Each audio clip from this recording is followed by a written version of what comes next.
ಉಪಚುನಾವಣೆ ಘೋಷಣೆಯ ನಂತರ ಸಿಂದಗಿಯಲ್ಲಿ ದಿನೇ ದಿನೇ ರಾಜಕೀಯದ ರಂಗೇರುತ್ತಿದೆ. ಅಕ್ಟೋಬರ್ 30ರಂದು ಮತದಾನ, ನವೆಂಬರ್ 2ರಂದು ಮತ ಎಣಿಕೆ ನಡೆಯಲಿದೆ.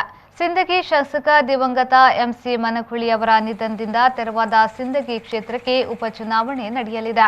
ಕಾಂಗ್ರೆಸ್ ಅಭ್ಯರ್ಥಿ ದಿವಂಗತ ಎಂಸಿ ಮನಗೂಳಿಯವರ ಪುತ್ರ ಅಶೋಕ್ ಮನಗೂಳಿ, ಜೆಡಿಎಸ್ ಅಭ್ಯರ್ಥಿ ನಾಸಿಯಾ ಶಕೀಲ್ ಅಂಗಡಿ ಹೆಸರು ಘೋಷಣೆಯಾಗಿದ್ದು, ಬಿಜೆಪಿ ಟಿಕೆಟ್ ಇನ್ನೂ ಘೋಷಣೆಯಾಗಿಲ್ಲ.